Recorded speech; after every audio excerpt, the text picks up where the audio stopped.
Hello everybody, welcome to the stream. Today we are chatting everything to do with Downfall and also just a couple of bits of news that dropped this morning that I saw on Reddit that I haven't actually fully looked at yet. Maybe they're nothing, but there's a couple of articles that came out that I thought we could have a look at. But let's go ahead and say hi to everybody. Sorry, I'll turn that music down. Let me know how the background music is, if it's too loud at all. And again, apologies for my constant morning congestion. Yay, being me. Boo-hoo. Okay, let's say hi to everyone. Cassius, welcome. Tari, hello. I know I need to turn off sound alerts, Cassius. It's annoying. Jose, Abelbex Vanderbra, hello. Tari. Oh, I said hello to you, but thank you for the look. Dorian, Felice, Renee, welcome. Doralicious, hello. David.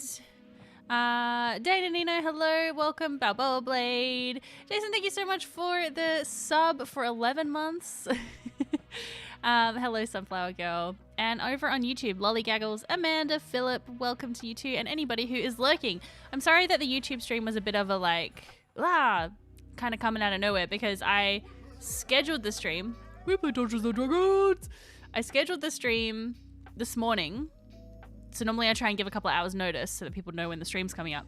But I forgot to change it to public, like a public stream. So it was just unlisted until right before I went live. So hopefully people are here and seeing it. Oh, looks like there's actually a good number here. Okay, good. I'm glad. Small Rando, hello. Welcome, Joe. Elaine, hello, hello. Or yeah, I should say good time zone because I know it's morning for me, but not morning for everybody. Nearly 2 a.m. though, Joe. You gotta go to sleep. We have more information about their builds. Really, Soft? Ooh, that's exciting. Do you just mean from context clues because of the fight, or like, did they post something? All right, let me have a quick stretch. I'm having a bit of a slow start to the day. As you can tell, I was running a little bit late, but as I was scrolling Reddit in bed this morning, which is a great habit that definitely I should keep doing. I saw that there were two pieces of news. The first that I saw someone linked in the Discord. Travis Willingham teases Critical Role's future adaptations. The Calamity miniseries is of great interest. Ooh, that's a little bit exciting. Oh, sorry. Also, thank you for that hype train. I forgot to actually say thank you. Villalobos, thank you so much for the resub for 4 months. Thank you. Kimbrel, thank you for the resub as well. I'm finally on time to one of these. Well, I was running late, so. And for kicking us off with the hype train, thank you very much. As always, we do have a sub giveaway going. I don't know what we're at for it. Hold on, I have to go over here to see. 29 out of 50 new subs. When we hit 50 new subs, I will do a Critical Role shop giveaway voucher. All right, I have not read this article, so I don't know. Social media hack, throwaway phone. I mean, honestly, I contemplate that very often. All right, let's read this. Let's see what this says. All right. Critical Role continues to expand the world of Exandria through animation with the 3rd season of The Legend of Vox Machina and Mighty Nine both on the horizon. That makes it seem like the 3rd season of the Mighty Nine is coming out. Overall television and first look film deal with Prime means many more projects could be in their future with countless one-shots and miniseries. The Bell's Hells campaign and even Candela Obscura all offering dynamic stories that could be perfect for television series or movies. Mighty Nine will be the true test to see how Critical Role's IP performs beyond Vox Machina's story, but with the Mighty Nine reunion live show selling out Wembley last year, it seems promising that fans will tune in. Screen Rant attended an exclusive press event at Titmouse Studios, where Travis Willingham discussed The Legend of Vox Machina, reflecting on their journey to get the show created. When asked about future projects, he notably mentioned Calamity, which was a wildly popular miniseries set long before the events of Legend of Vox Machina. He also hinted at non-Critical Role projects potentially in their future with Prime. I wasn't talking to you. Okay. Okay, so what is it Travis actually said? Let's see. There's a bunch of ideas floating around. Downfall is amazing. Obviously, the Calamity miniseries is of great interest. And then we're also just bouncing all sorts of other ideas that are Critical Role and non-Critical Role related and seeing where they fall. But yeah, after season 1 hit, they were like, okay, yeah, this engine cranks out some good stuff. Okay, so that's not really saying anything. It's just kind of like, we're interested. But like being interested in something doesn't necessarily mean that it's gonna happen. This is just talking about the series. The imagery of Calamity is perfect for animation, although William, my apologies, didn't explicitly mention animation in his comment. It would be the perfect opportunity to explore a new era of Exandria and show the beauty of the Age of Arcanum. Yeah, so it's not real. It feels like an entire article based upon half a sentence. But, you know, that's kind of the gist of it. I could probably make a video on this. I could be like, EXU Calamity series confirmed? ? And then it would probably get a fuck ton of views, and then it wouldn't, like, I would actually have nothing to impart. But I'm not gonna do that because I think that kind of stuff is bullshit. Not to, look, I shouldn't disparage people who do that stuff because obviously it's part of the job. But I don't have to do it, so I'm not going to. And I won't lie, I have done some kind of pieces like, you know, similar to that. But yes, kind of a nothing article, so yeah, I don't really think that actually gives us anything solid at all. Animated movie confirmed. Yeah, that should be my YouTube title, but with a question mark. Missed the train. The train is long gone. Better luck next time. No, that's fine, Twitch. You don't need to say it like that. But thank you, everybody. Asher Drevin, thank you so much for the follow as well. This would be cool. So it's totally happening? Yeah, exactly. I'd love to see the Legend of Vox Machina animation team tackle the 80s kids. CEO Travis has a Christmas score of 30. He's great at saying a lot with a little and little with a lot, yeah. I'm sorry, please refer to him as his official title around here, which is William. Okay, so anyway, so that was like the big thing that it was like, ah! And now I see that it's like, you know, it's not really that much. A big red arrow in the thumbnail pointing at a Calamity screenshot. I mean, look, the arrow works. I put the arrow in my most recent video thumbnail. It's really irritating, actually, how much you do have to game the thumbnail game. You know what I mean? You have to be on top of your thumbnail game to actually get people to click on your video. And it's irritating because I don't like doing that stuff. I don't like being sensationalist because it's just not who I am as a person. But you gotta... There's no point making a video if, like, nobody's gonna watch it. You need people to click on it. And people click on things that are like, what happened next? Oh, like, you know, so I appreciate all of you still clicking on my thumbnails and titles. I try to keep them as, like, little clickbaity as possible while still having, they still have to, I mean, clickbait, like, you are trying to get people to click. So I don't want to be clickbaity. I just want to be clickable. That's a better word. Trying to be clickable, not clickbaity. Because clickbaity implies that the video isn't actually about what the thing is. You guys know what clickbait is. Why am I explaining this to you? Okay, the other bit of news today. Hold on, I'm gonna just turn my speakers down even more because, like, this music is just... Is this music okay for you guys? Because it just feels so loud to me, but I have a different volume than you, so I've got to turn it all the way down.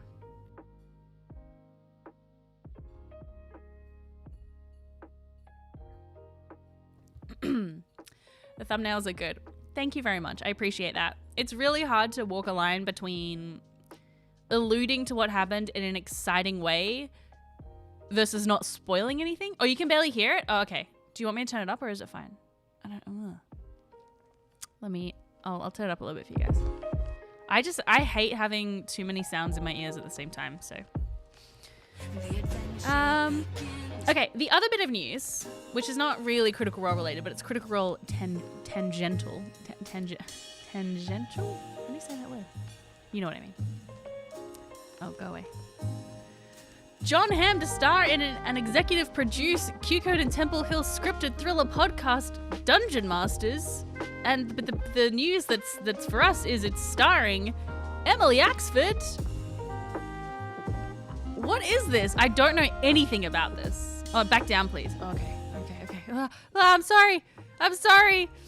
Okay, music is good now. Music is too loud. Okay. Okay. First of all, not to, like, objectify celebrities, but John Hamm, hello. Okay, I'm excited about that. Let's see what this... I literally don't know anything about this other than I saw it posted on Reddit, which was like Emily Axford to star in Dungeons & Dragons series with John Hamm, and I was like, what? So, okay, let's read this article together because, yeah, this is completely new news to me. All All right, John Hamm, fresh off his 2 Emmy nominations, has been set to star in and executive produce scripted podcast series Dungeon Masters. Oh, it's a podcast? Ah, okay.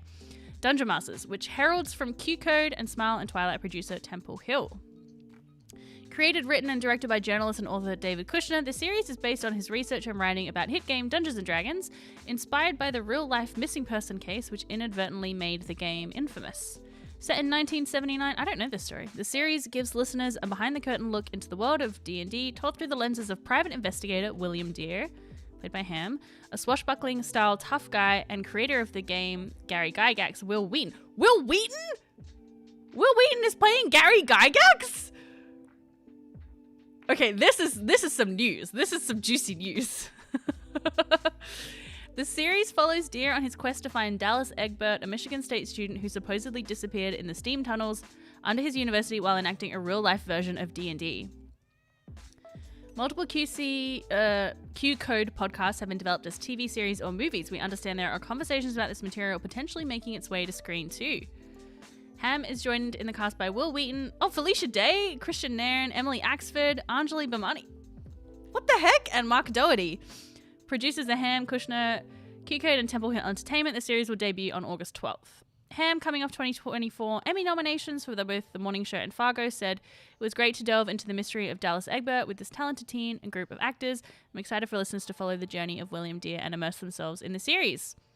I've been obsessed with Kushner said, I've been obsessed with the disappearance of Dallas Egbert since I was a kid playing D&D. When I was interviewing the game's co-creator Gary Gygax for Wired, he told me how influential Dallas's disappearance was on the game. I always thought the real story of William Deere's search for Dallas would be an amazing way to immerse people into the world of the game and the gamers who play it. And since the game is built on storytelling, it felt perfect for a podcast." What the heck? This is wild. Look at this cast. This is amazing. Well, okay, well, that's some exciting news. That's some very exciting news indeed. Doesn't Will have bad luck or something? Yeah, I guess, as long as he's not rolling any dice that will impact the story, it should be fine. That story helped kick off the Satanic Panic era in the 80s. Yeah, because I know it's sort of about that, era, but I didn't know about this disappearance. Wild. Wesley Crusher is Gary Gygax, yeah. Yeah. It's been too long since I've been able to see you live. Hello, Sneaky Like a Fish. Welcome in. How you going? Yeah, alt title D&D podcast with all the people. Yeah, that's very cool. I do worry that this will perpetuate some stalwarts of D&D satanic depending on the angle they take. I mean, I think people who believe that are never going to have their opinion changed. I don't know. I guess we're not like that different from the 80s, but yeah, we're really not at all. Yeah, maybe I shouldn't get into that as a topic of discussion, but yeah. It's kind of like I saw some people saying that what is that, Fly Me to the Moon, which I really want to see because I haven't seen it yet. People were like, oh no, now more people are just going to believe that the moon landing is faked. And it's kind of like, those people I think are going to believe it regardless. But yeah, also it's a podcast, so who knows, it's probably not going to be as if it was a TV show, I feel like that would be, a pretty big thing. But I don't know. I mean, I have no sense of how much of the general population listens to podcasts. Because I feel like when I started listening to podcasts, it was still an unknown thing. People were like, what are podcasts? And you're you had to be it's like an audio, sometimes it's a story, but sometimes it's a series of interviews, and sometimes it's just an audio thing that you listen to, Now it's everyone knows what a podcast is. Everybody's got a podcast. Stranger Things helps soften the blow, which is hilarious given the content of Stranger Things. But yeah, I think they're probably pretty popular, yeah. So yeah, that's exciting. Look at this John Hamm. Too bad it's a podcast, That's all I'll say. This is very off-brand for me. I normally don't do this, I swear. My favorite quote, the moon landing was faked on the moon. I feel like with the player's handbook being sold in Target, we've come a long way. That is absolutely true. Yeah. Still not sold here in Target, I believe, but yeah, it's definitely way more mainstream, I think, than it used to be. Maybe he's got a great voice. That's all I'm commenting on, his great voice. Oh, gosh. This is fiction and Gygax didn't make the guy disappear, yeah. Wow, that must be really... I wonder how Will Wheaton feels about playing Gary Gygax. That must be kind of surreal in a way. Xandria's flat changed my circuits. Exactly. Yeah.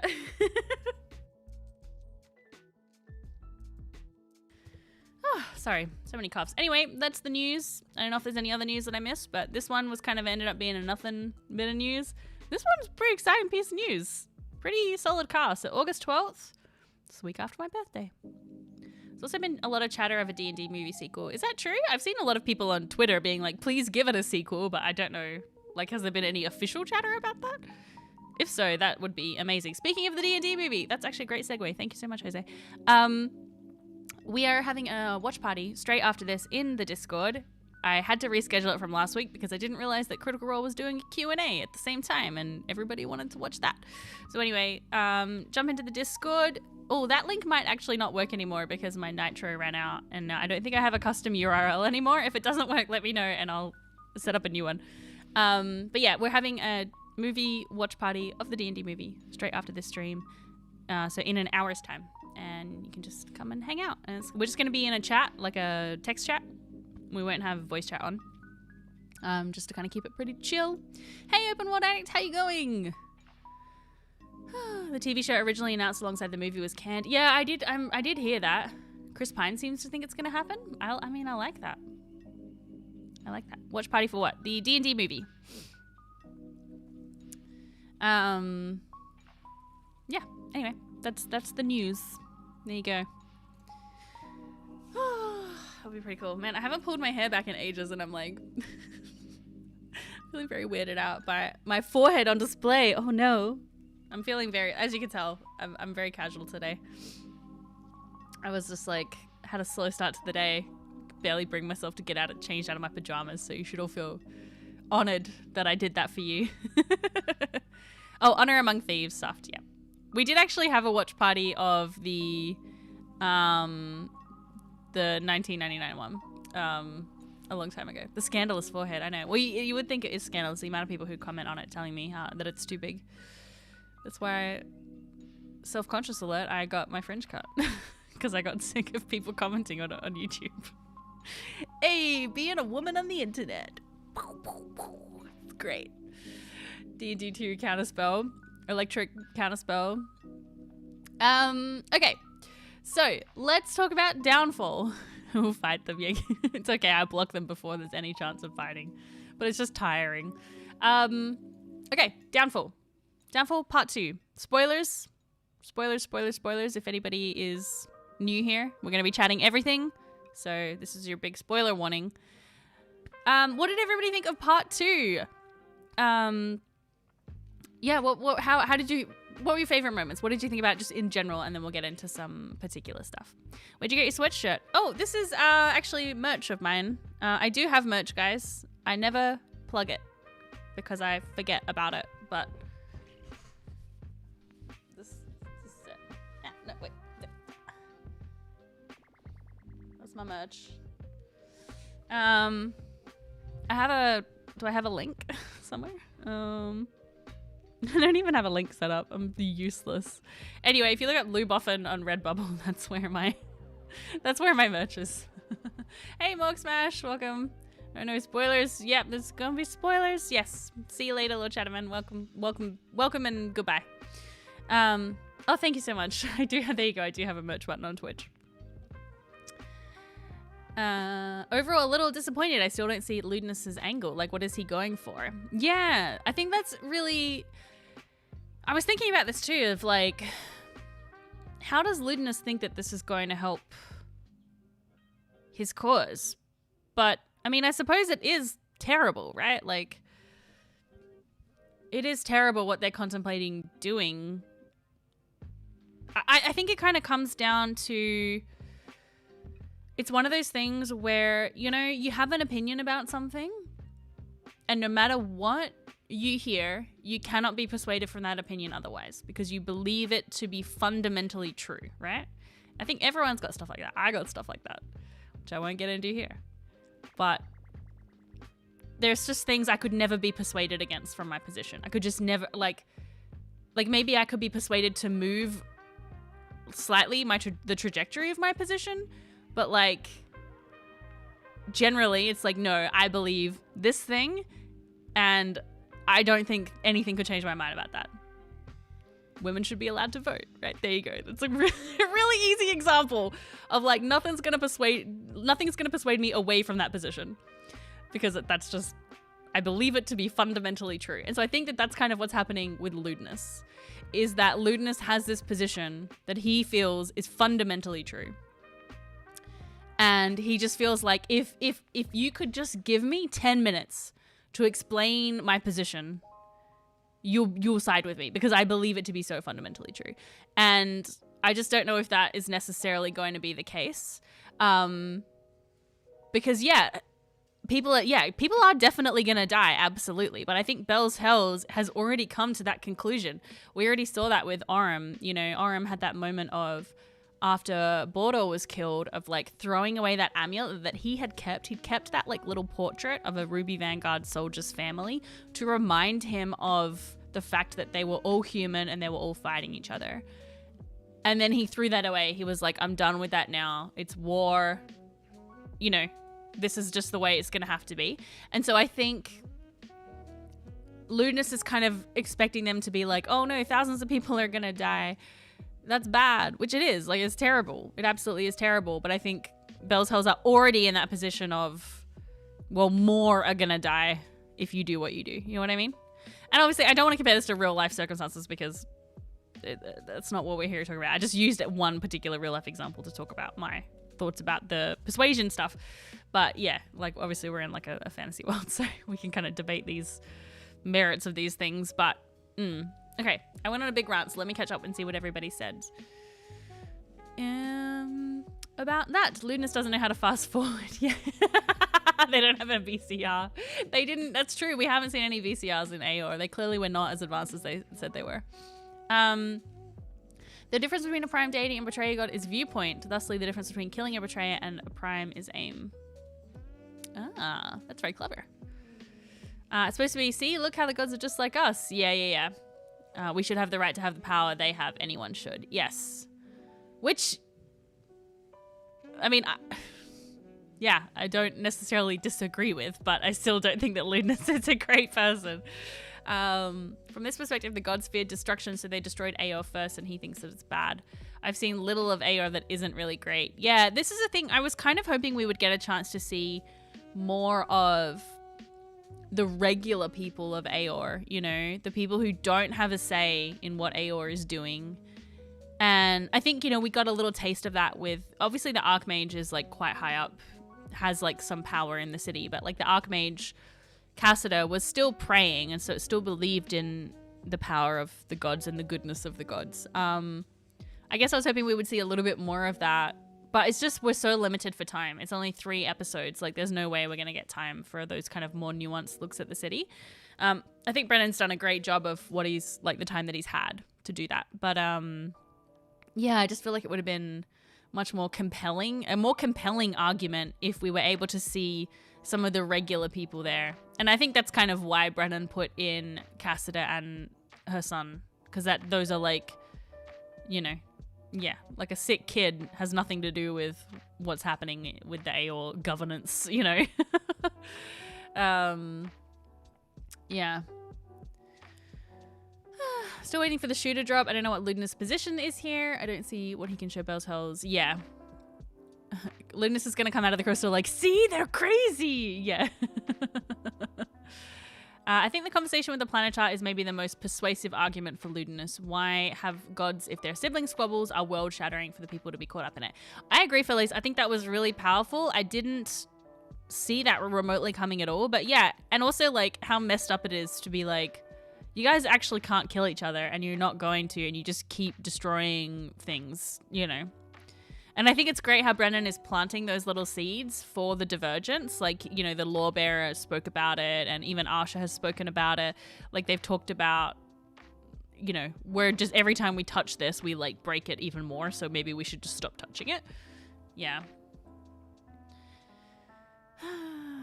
Maybe Lewdness' POV would be they chose to destroy Aor rather than kill the betrayers themselves. Yeah. Yeah, when the High Mage explained to the Everlight that she was excited to betray the mortals and kill one of the betrayers, she was talking so excitedly. Yes, yeah, it was really fun. Yeah. You're gonna love this. I'm gonna kill your brother. We're gonna see the betrayal of the Cognosa Ward. I reckon it might be referenced, yeah.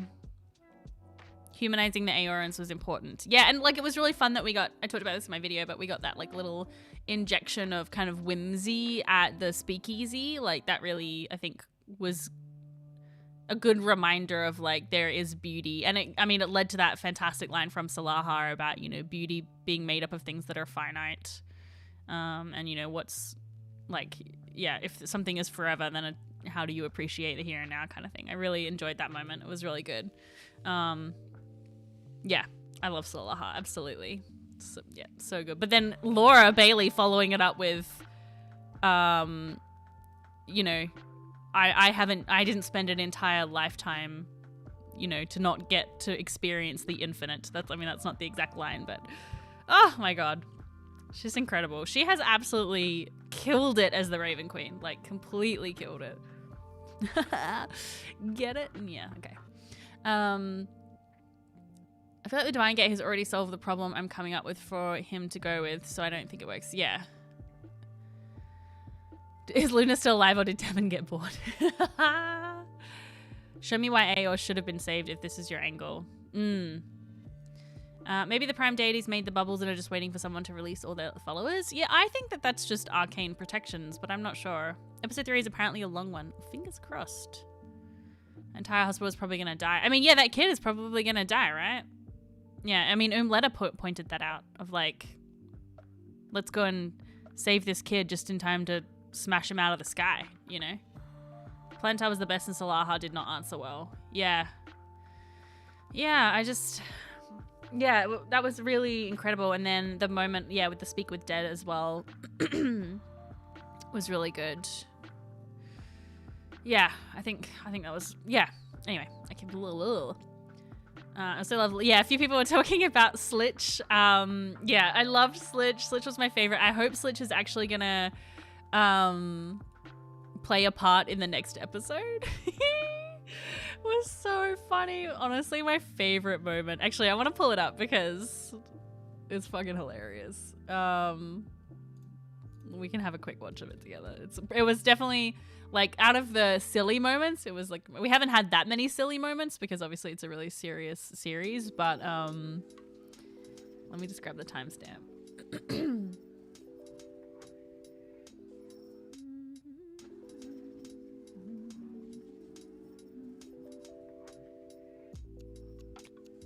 Okay.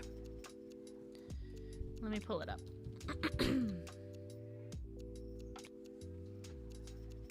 True polymorph Slitch into a raven. That's pretty funny. Hello, everyone. Okay, hold on. Let me find it. Somewhere around here.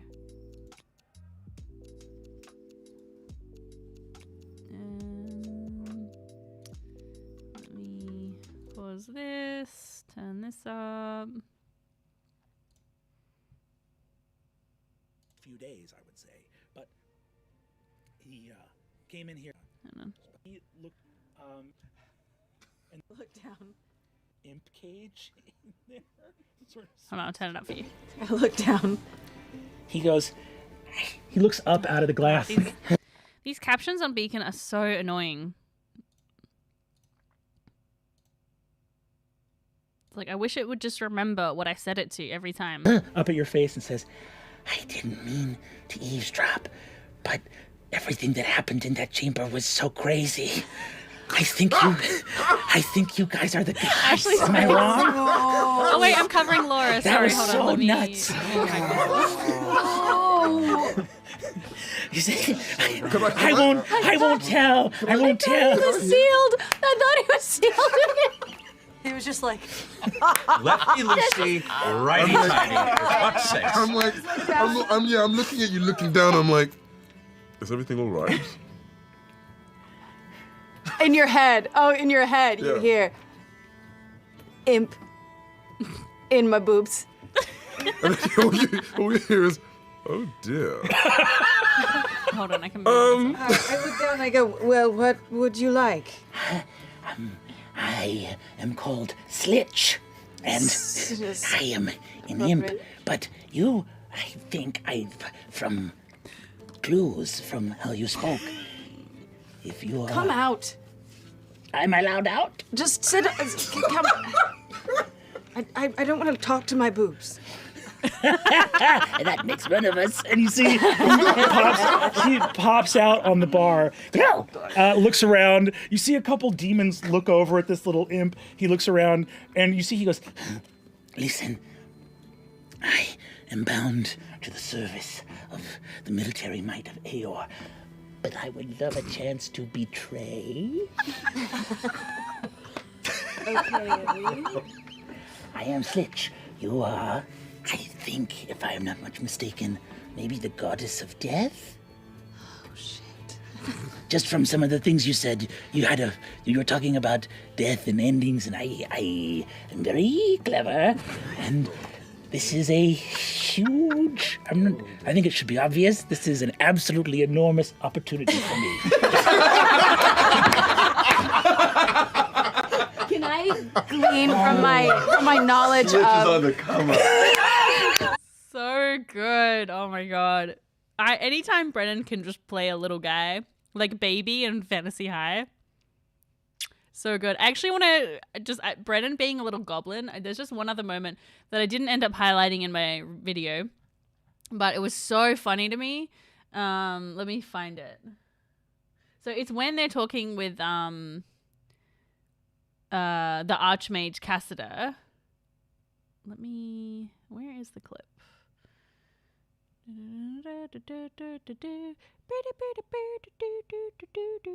Here it is. Okay. It's just when Brennan breaks character for a moment at just how diabolical he's being. You have had to come and defend us from primordials, from betrayers, over and over and over again. He's just like when he breaks We character are for a finally moment. at the threshold where we can join you and make a difference, side by side.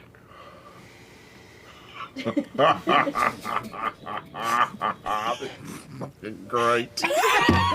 Just that little moment right there where he's just like... Such a good... I feel like that is a great reaction gif. I hope someone clips it for a gif because I just feel like it's perfect. It's so funny because he's also like, he doesn't break that often when he's like in these big monologues, but it was really good. But this is actually, I think this may be, as what we were saying earlier, like this might be the moment where Ludinus tries to, that this is going to be Ludinus's argument, because right here is an opportunity for the prime deities, at least, to work with mortals and bring mortals up to give them the same power and to kind of be on the same level, and the gods chose to just kill them. And I think that is actually a pretty compelling argument, at least in some ways. It's not a perfect argument, but I think that is probably where that argument is going to be. I'm not sure. Seeing that the only two prime deities that thought killing everyone was the move was Asha and Emhira. I mean, that is true. Yeah, so it's going to be interesting to see how that plays out next episode, because they're going to have to come around, What if the Society Prime stops having control of the weapon? Yes. Also, I actually wonder if maybe... Yeah, so it's hard because we know what's going to happen, but we don't know how it's going to happen. And so a bunch of people, or actually not a bunch of people, only maybe about 2 people pointed this out in the comments of my video, which I thought was so clever, which was recognizing that the emissary is made up of stone and ice. And that if the emissary has a doomsday device in it, maybe Icelcross is not icy right now.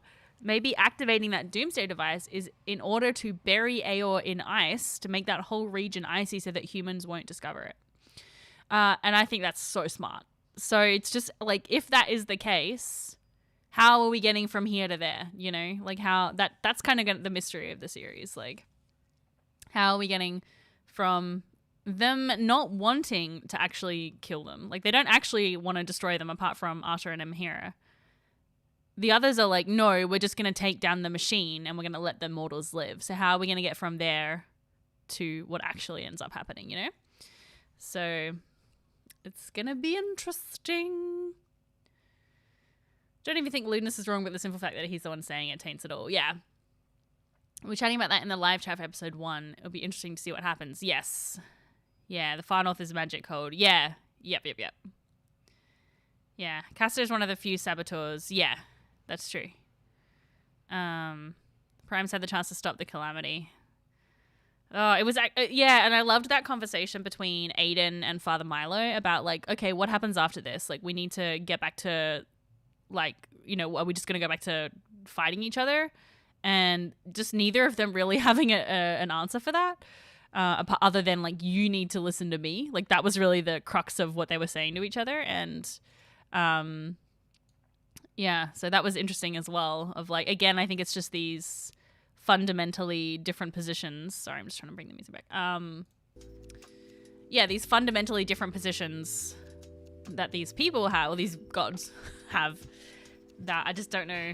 Yeah, like, well, we know that there's no resolution. We know what's going to happen, but... Level 20 action. Well, we know we're getting a dragon fight, right? Because we've heard that a dragon is guarding the Factor and Malleus. So, yeah. We're gonna have a big fight, I think, next episode. Which I am excited about, but also I'm like, oh man, like, we just have such limited time in this world. I wish we could see more of it, but yeah. Nick never playing. Oh, so Nick has played a lot of TTRPGs. Apparently he is in a 15-year-long game with Brennan, a home game. But I don't know if he's done other TTRPG projects that I've seen, at least. Yeah, he's absolutely fantastic. He's incredible. I hope that he's going to be back on Critical Role, and I'd love to see him on Dimension 20 sometime. Or yeah, he's fantastic. I want to see them fight that dragon. Yes, it's pretty exciting. A shadow dragon. Well, they can seduce a dragon. This is true, Felice. You know, basically gods. Yeah. Where are you, Tiamat? I know some Tiamat lovers in the chat disappointed that we're not getting any Tiamat. Yeah, Nick is an actor. Yeah.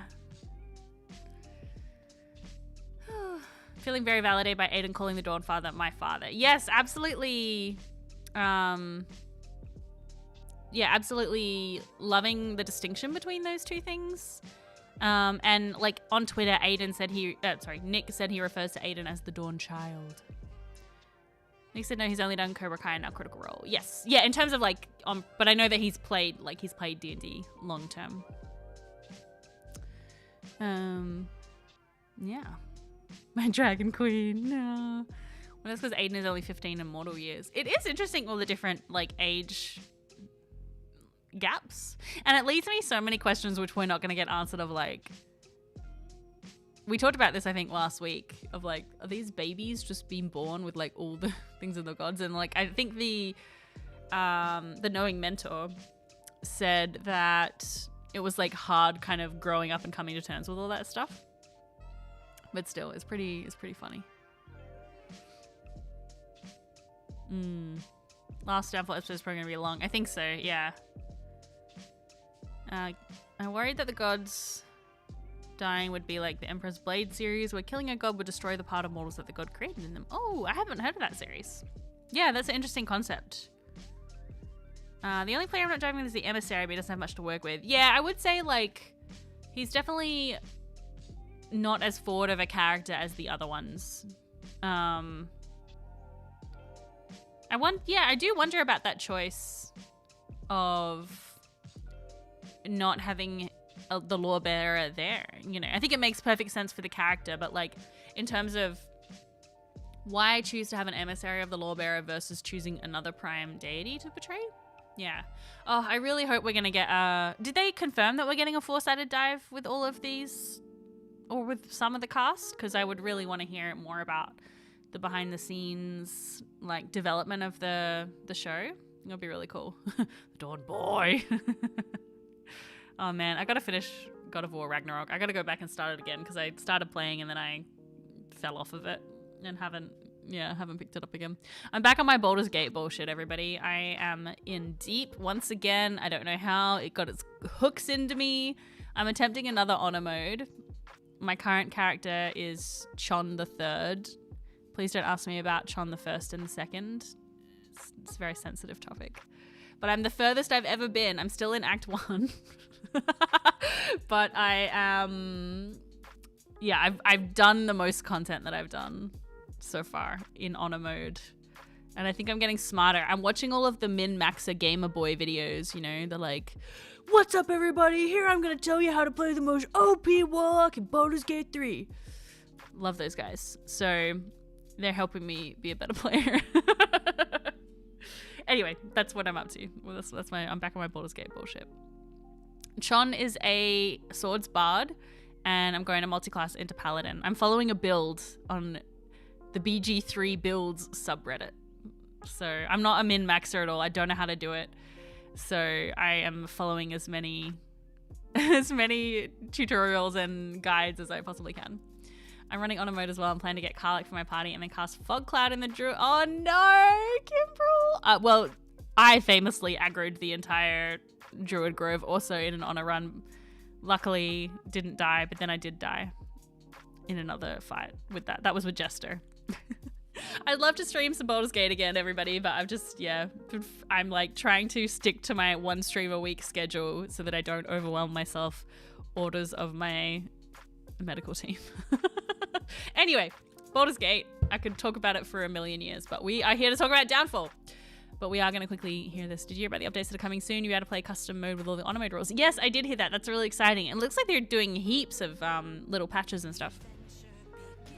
Paladin Bard is a good multi-class in 5e2. Yes, I played a Paladin in my Strahd game, and I really loved it, and I would love to have multi-classed.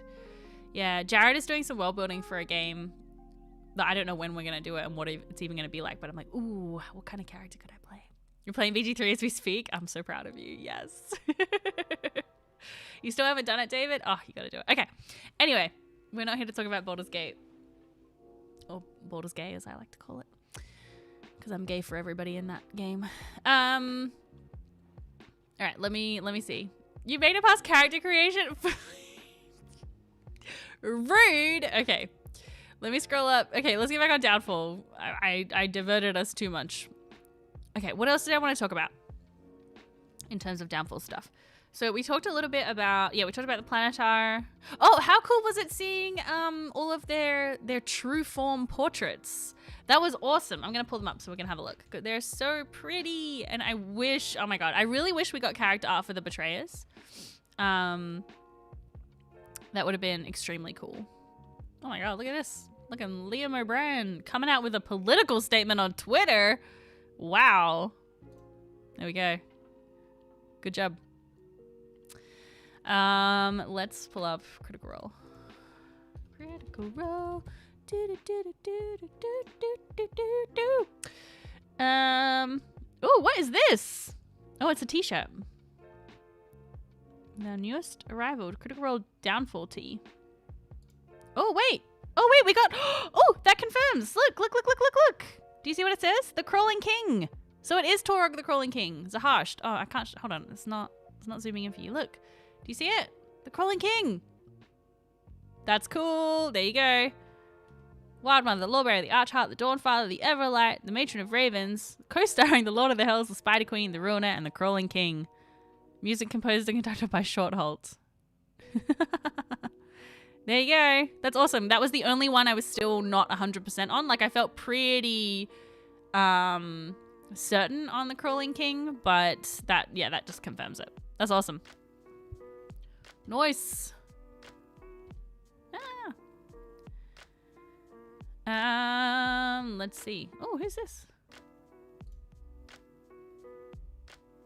Who's that supposed to be? I don't even remember. Oh, is that the crap, what's her name? The one who like helps them and it's suspected that she's on the quorum? Fuck, what's her name? I can't remember. Anyway. Let's keep scrolling. Let's keep scrolling.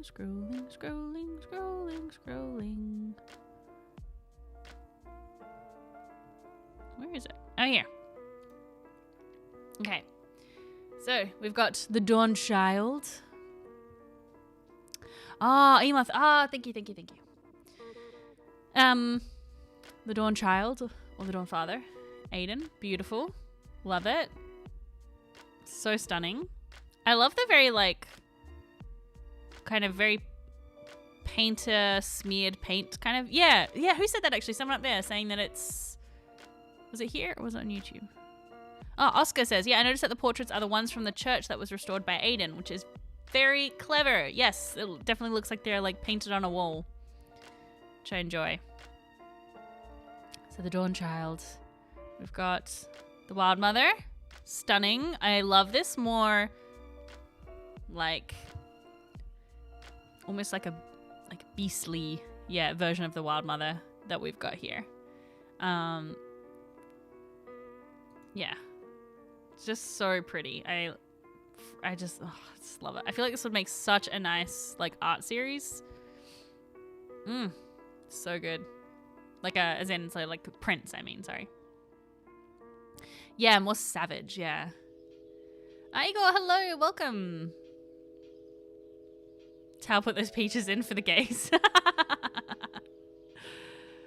Yeah, absolutely stunning. So good. And then we've got the Everlights. So pretty. I love her. All the wings and stuff. I love all the little gold detailing. Yeah. Really, really pretty. This is probably my favorite one though, I think. I really, really love this. The arch heart. Absolutely stunning.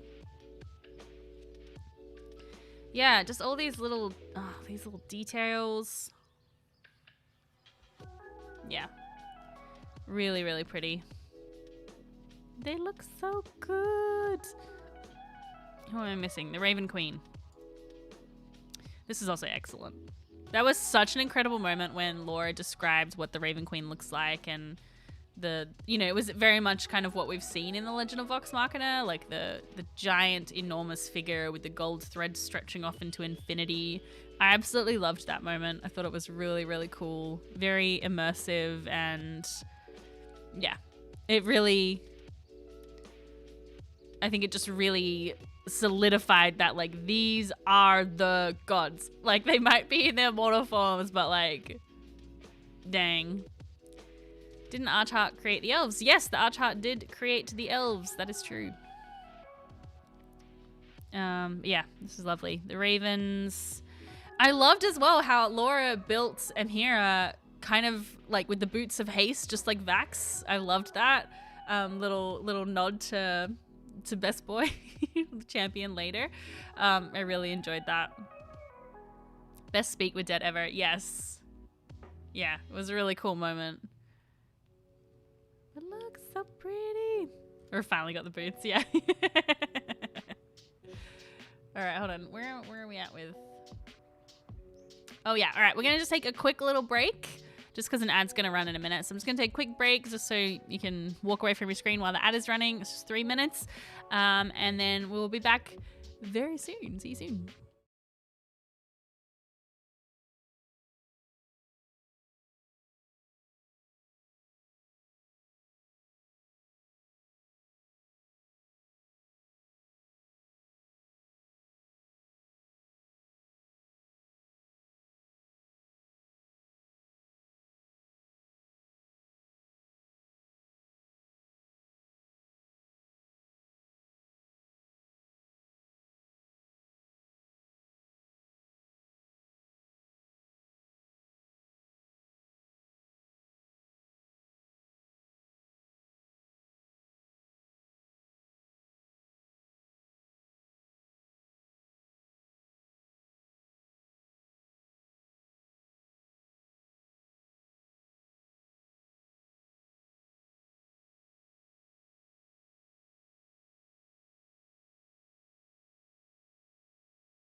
Okay, and we're back.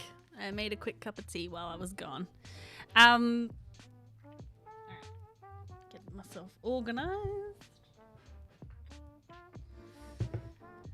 So, something else as well, actually, that I wanted to ask all of your opinion about, because I didn't talk about it in my video because I didn't think it was anything, but I got a lot of comments of people thinking otherwise. So, I got a lot of comments suggesting that Hallis, the boy that the Everlight cured, is Halas? Halas? Yeah, Halas. That's how it's said. From the Happy Fun Ball, the creator of the Happy Fun Ball. So Hallis and Halas.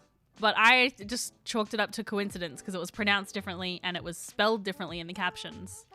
So I was like, it's just a coincidence. I'm not going to mention it. But like a lot of people are like, wait, what if it's the same guy? So I'm curious to know what you all think. Like, do you think there's a connection there as well?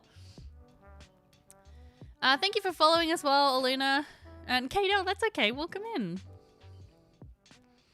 I 100% thought it was too close to be coincidence. Halas was like ancient Zemnian, so I don't think that makes sense. Oh, okay. Halas was before the Divine Gate. Well, yeah, we are before the Divine Gate right now. You think it could be Ludinus? Got me on TV. I'm famous. Halas got trapped before the Calamity. Oh, okay. I don't remember the details. Halas time skipped the Calamity.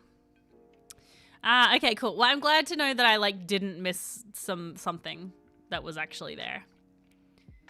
Born after Ao was destroyed. Wait, what? Okay, no, hold on. Come on. Now we're gonna pull up the wiki. Getting some conflicting reports here. Maybe I'll mention it in my video next week, just because a bunch of like I'm getting, so many comments on it. All right, Halas. Let's see what it says. The wiki will always save us. Okay. Who disappeared during the Calamity. Okay. He identified himself as a mage of Zydel, a society based in Zemniaz, one of the floating cities wiped out in the Calamity. Interesting. Basis of the Zemnian language and the culture of the empire itself. I've totally forgotten all of this lore. Halas was born during the Calamity, long after the floating city. Long after the floating city of Ao was destroyed. There you go. But I thought Ao was the last city, the last sky city. So that wouldn't make sense. Yeah, because maybe it wasn't the last city, but it was because I think Brennan described it as the like last hope. So it could be that there were other sky cities around, but they didn't have the capability and the technology that Ao has. They were just like a regular place. So I guess that would probably make sense. He referred to Ao as a half-cooked magocracy steeped in extremely bureaucratic ways of government. Zemniaz. He described Zemniaz as that. When he grew beyond what it had offered, he absconded with his research materials and began traveling the world. Becoming disgusted with the company of others, he began building a home for himself. I mean, relatable king. Halas created an extra-dimensional manner. Yep.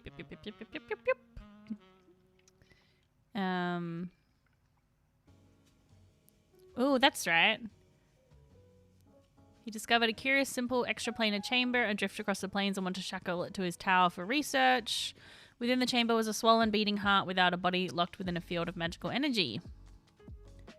He managed to seal it within a cage of runic imprisonment. It probably belonged to the Laughing Hand. Halas was joyous that the gods kept themselves distracted with a lack of interest in the fate of this Laughing Hand. He experimented on it. Yep. He then researched methods of soul transference. Yep. Halas disappeared soon after, likely before the Divergence and the creation of the Divine Gate. He overlooked a disguised magic jar enchantment. Well, there you go. Ayo was the last great city, but the small other ones still flew. That's kind of what I'm thinking. So yeah, canon is not always self-consistent. I mean, this is true, yes. Names will repeat. Yeah, and like it was spelled differently as well. Like it sounded more like Alice with an H, Hallis. And yeah, it was spelled differently in the captions. And I know that they normally provide all the spelling to the captioners. So yeah, okay. Well, that just makes it clear to me that it's coincidence. I will talk about that in my video next week. Although I'm sure some people will still be like, no, it still fits. Which, you know, it does. They could absolutely make it fit. Sorry, I'm just getting my cup of tea.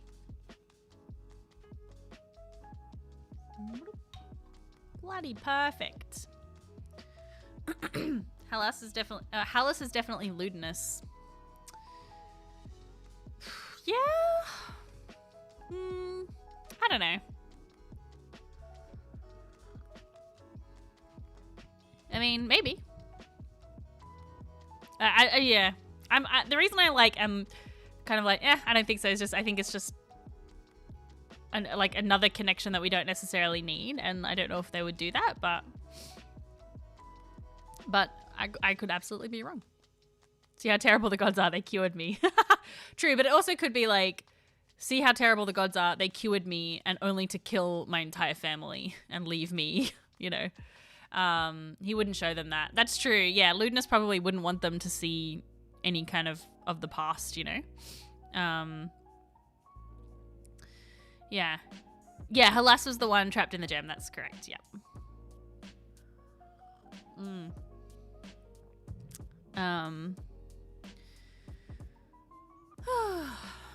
Yeah. Wonder if we're going to get a description of people fleeing revealed after that a kid that fled was Ludinus. Did Ludinus actually say he was an Aeor? I don't think so. I don't think that that's been like officially confirmed. Yeah, that I can remember. Do we know Salaha's initials? Yes, because it was tweeted. Hold on, I'll pull up the tweet.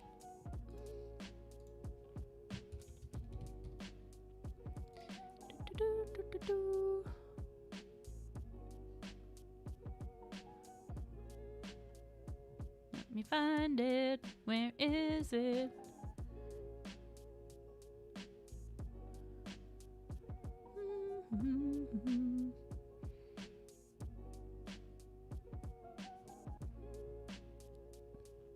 Oh my god, he's like tweeting a lot.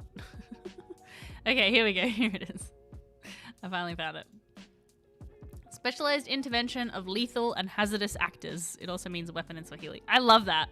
I think that's really cool. I like that it's meta because it references, you know, obviously being actors, but it's like people who are doing bad stuff. Did he create the Happy Fumble? So Halas created the Happy Fumble, but it's a different than the Halas that we saw in Downfall. At least I'm pretty certain. Double translation is nice too. Yes. Yeah, it's really good. I like it a lot. I also just love the idea now that it's sort of become canon that every Aeormaton has like initials, which I feel like wasn't really the case until FCG. And then Frida, and now Salaha. I mean, Devexian we don't have that we're aware of. Be a really long title if Devexian is all initials.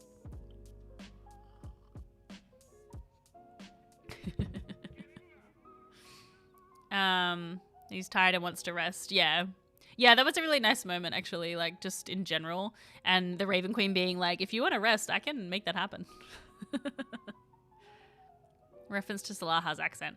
Although I think that was, like, a put-on accent, right? Because they haven't used it since. Or, sorry. I believe Salaha uses he, him pronouns, but Coralon uses they, them pronouns. So, yeah. So, but I don't think he used it apart from when he was in, like, talking to the other guards.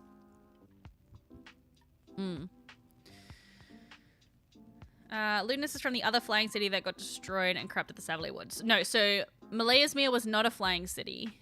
Malayasmere was a city that, Ludinus, we can infer, was instrumental in its destruction. At least, unless I'm misremembering, but I'm pretty sure Malayasmere wasn't a flying city. But it's said that I don't think we know where Ludinus actually comes from, because apparently he did come to Malayasmere from somewhere else.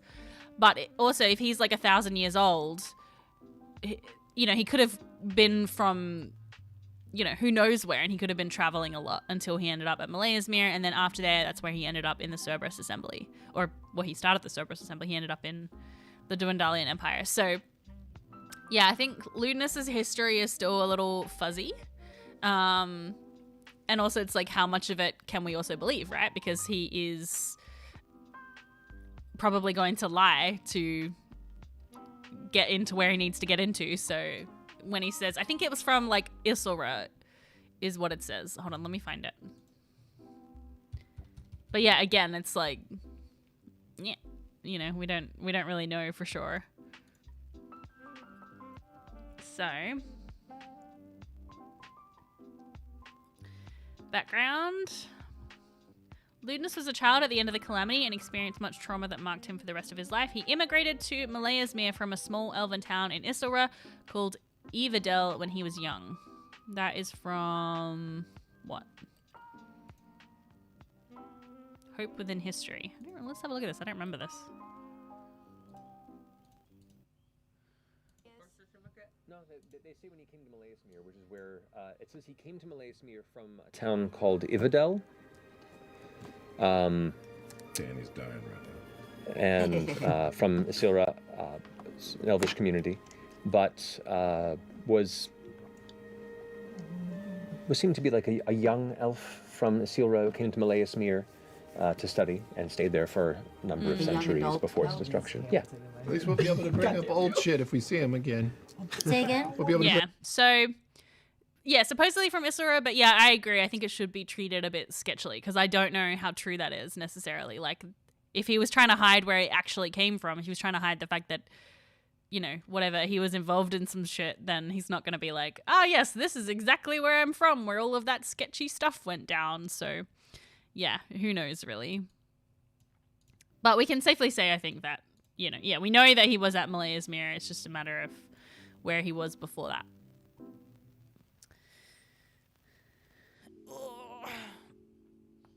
Got confused about what corrupted what. Yeah, so Malayasmere, we can infer, was corrupted because Ludinus reached out to Ruidus and something was unleashed, right? Oh, I feel like my memory on this stuff is sketchy. Hold on.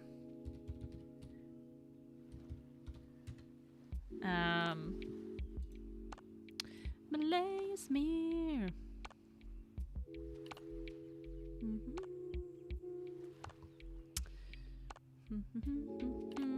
Once powerful elven nation.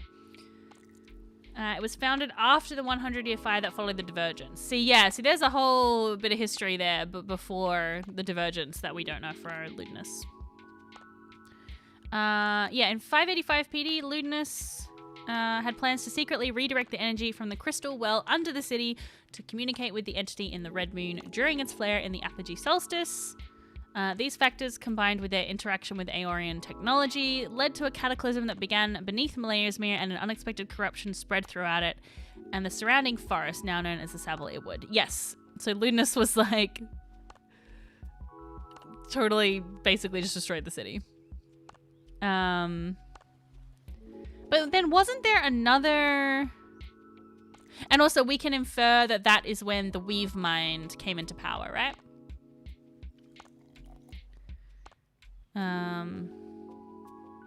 Yeah, I think the timeline matches up. That's when the Weave Mind on Ruidus, came into power. Anyway, so much lore. Matt did say seemed to be a young elf, but yeah, like what's a young elf? His attempt at the bridge went wrong the first time. Yeah.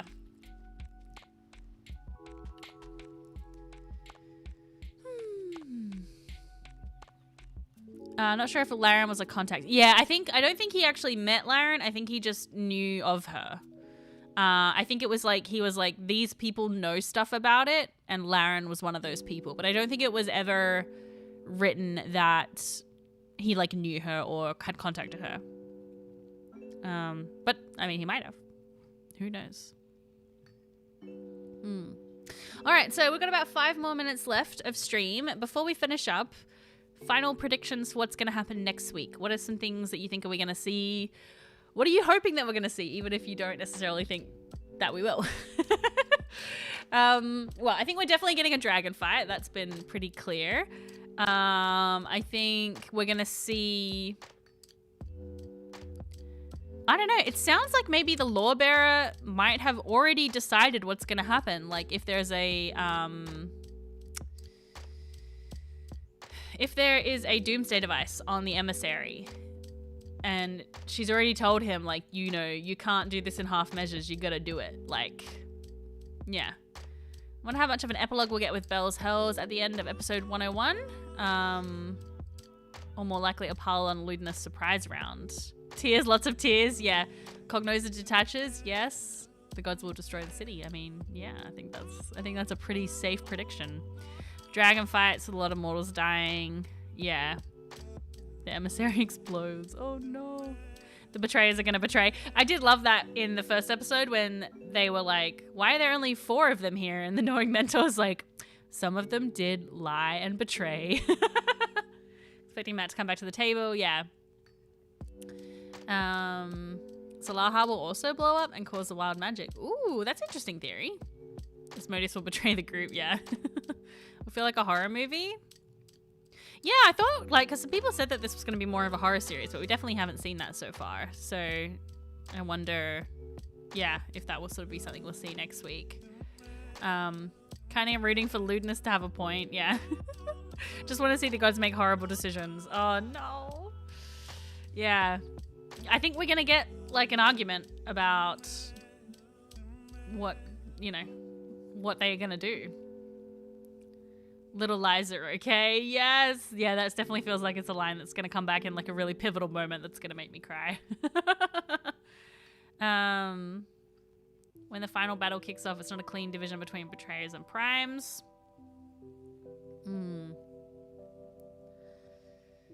Yeah. If a god doesn't die in AR, do you think they would still be walking around on Exandria?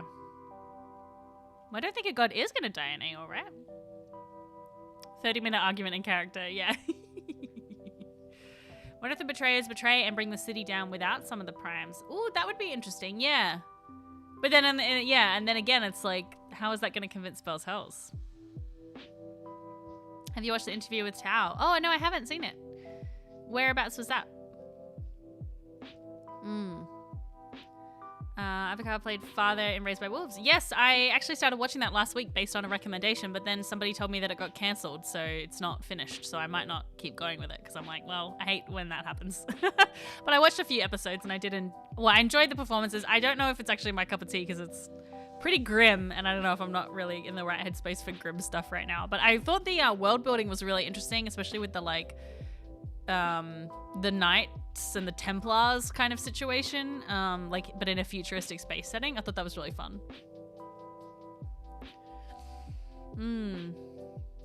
Oh, they're in mortal forms. Oh, yeah, I see what you're saying. Yeah, like the mortal forms will die. Yeah. Oh, what about Trist's family? Oh, that's devastating. Yeah, cancelled after 2 seasons. It's such a bummer. So yeah, I'm not sure if I'll keep going with it. That sucks. And that's kind of the annoying thing about these series, right? It's like, yeah, I would have probably liked to keep watching. Yeah. I'm getting a lot of ads for Veep from which I've never watched. So I'm like, oh, maybe I should watch that. Charles and Jeffy discusses Asha of Critical Role, Downfall, and how to be a good TTRPG player. Wow, that is a long YouTube title from Tech Raptor. Sweet. Or a long title, I should say. I'll check that out. Thank you. Cancelled HBO Max, and then season 2 got cancelled. It's definitely your fault, Mentat Muse. It's not your fault.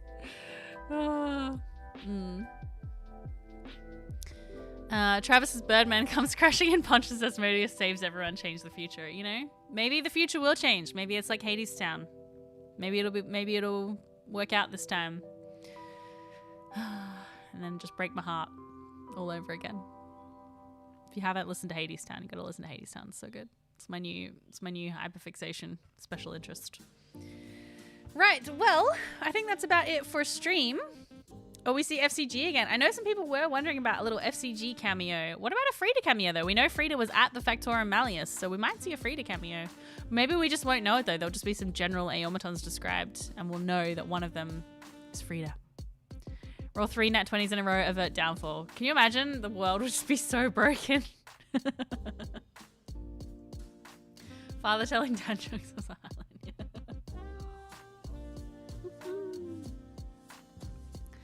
Frida for sure, yeah. We see Bolo. I know some people are disappointed we haven't had any Bolo references.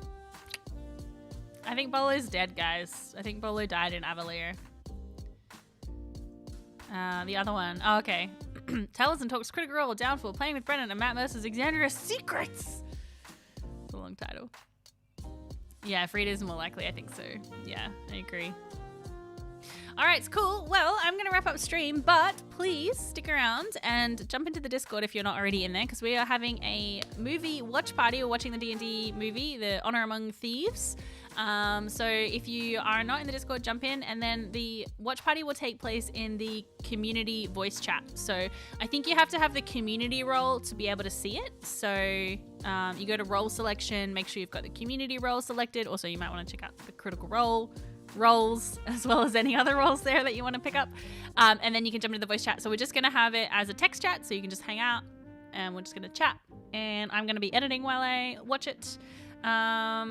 Yeah, so it's going to be a fun time. Yes, I'm so sorry we did just finish, but you can catch the VOD will be here, and also jump into the Discord right now. We're doing a movie watch party. That's it. Also next week it is my birthday, so please stay tuned for a special birthday stream. I'm actually considering seeing if I can get Thursday off work, which is Friday for me and Australia, not just me, so that I can do an actual pre-Critical Role hype stream, because I feel like it's going to be a big one, because next week is when Bell's Hells are coming back. So it'll be really fun if we can get together before Critical Role like we used to back in the old days. Back in the good old days. So stay tuned. I'll post about that on Twitter and in the Discord. If I can't get the day off work, I will still do this time, like same time next week. And we'll still do a stream. It'll still be fun. But I thought it would be really fun if we can try and do a pre-Critical Role hype stream like the good old days. I do really miss them. But yeah, happy early moves gaming day. Thank you. Yes, but anyway, I'll keep you all posted. So I don't really have any leave, so it's just a matter of whether I can like sweet talk my boss into still giving me some time off, or if I can swap a shift or something. But yeah, all right. I will see you all like right now in the Discord, pretty much. So I'll see you soon. Bye.